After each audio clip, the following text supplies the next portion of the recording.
You are most welcome in my literature class of academic classes. Students, today's topic is the fire and ice. आज हम इस video में इस poem के summary को cover करेंगे। स्टूडेंट्स, यदि आपको स्टैंजा वाइज एक्सप्लेनेशन की आवश्यकता होगी तो हमारे कमेंट बॉक्स में जाकर के आप कमेंट करना ना भूलिएगा, जिसको हम अगले वीडियो में निश्चित रूप से पूरा करने की कोशिश करेंगे। Then let us start our topic, the fire and ice. Students, fire and ice Robert Frost की एक बहुत ही छोटी सी पोएम है। इस पोएम में पोएट ने अपने विचार व्यक्त किए हैं, कंसेप्ट और प्रेडिक्शंस के बारे में बताए हैं कि इस टेंजेंट वर्ल्ड का अंत कैसे होगा। इस टेंजेंट वर्ल्ड के एंड के बारे में पोएट ने दो कंसेप्ट रखे हैं। फर्स्ट कंसेप्ट के अनुसार कुछ लोगों की ये विचारधारा है कि ये वर्ल्ड आग में जाकर के समाहित हो जाएगा और खत्म हो जाएगा, परंतु दूसरे प्रेडिक्शंस के अनुसार यह वर्ल्ड आइस में जाकर के फ्रीज हो जाएगा। स्टूडेंट्स, मैं आपको दो चीजें बताना चाहूंगा कि पोएट ने जो अपने पोएम का टॉपिक लिया है फायर एंड आइस, फायर और आइस ये दोनों अलग अलग दो सिंबल्स हैं। फायर सिंबल है डिजायर का, ग्रीड का, एवरिश का और वॉलuptuousness का। वॉलuptuousness और लस्ट दो ऐसी चीजें हैं स्टूडेंट्स जिसको हम जितना सेटिस्फाई करने की कोशिश करते हैं उतना ही ये बढ़ता जाता है। अब हम आपको वॉलuptuousness और लस्ट के बारे में बताते हैं। वॉलuptuousness एक ऐसी चाहत होती है जिसको पूरा करे बिना हम नहीं रुक सकते हैं। उसी प्रकार की लस्ट भी एक ऐसी विधा होती है, एक ऐसी डिजायर होती है हमारे अंदर जिसको पूरा करने की हम भरसक कोशिश करते हैं, और जितना ही सेटिस्फाई करने की इसको कोशिश करते हैं उतना ही ये बढ़ता जाता है। स्टूडेंट्स, मैं एक चीज और आपको बता देना चाहता हूं कि वॉलuptuousness और लस्ट और ग्रीड, एवरिश और डिजायर ये ऐसी चीजें होती हैं जो फायर, यहां पर फायर लिया गया है, जो आग की तरह तेजी से फैलती हैं और हमारे पूरे अस्तित्व को निगल जाती हैं, इनगल्फ कर जाती हैं। वास्तव में ये चीजें जो डिजायर है, ग्रीड है, एवरिश है, वॉलuptuousness है और लस्ट है, जब ये चीजें हमारे अंदर आ जाती हैं तो आदमी सेल्फिश हो जाता है और क्रूअल हो जाता है। मैं यहां आपको एक छोटा सा एग्जांपल देना चाहता हूं।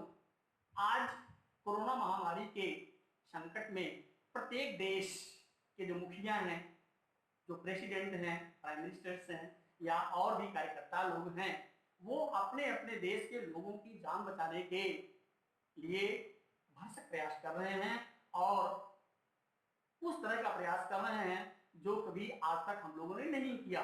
परंतु वहीं चीन को देख लीजिए, चीन आज समुद्र में अपना बेड़ा डाले हुए है और छोटे छोटे देशों को अपने अंदर इनगल्फ करने के लिए डिजायर रखता है, ग्रीड रखता है और वॉलuptuous है। निश्चित रूप से अगर ये चीज इंडिया और चीन के बीच में due to the mediator of the America अगर ये पॉसिबल हुआ, ये युद्ध हुआ, तो निश्चित रूप से हम तीसरे विश्व युद्ध की तरफ जाएंगे। ये क्या है? ये हमारा एक वॉलuptuousness है, ये हमारा एक लस्ट है।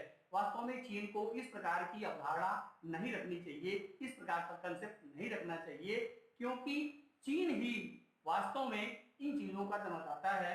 और यदि ऐसा हुआ तो विश्व कभी चीन को माफ नहीं कर पाएगा कि चीन ही तीसरे विश्व युद्ध का जन्मदाता बनेगा।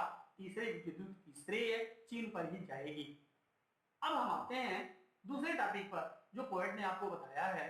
दूसरे टॉपिक पर आते हैं कि ये जो ट्रांजिएंट वर्ल्ड है हमारा आइस में जाकर के फ्रीज हो जाएगा।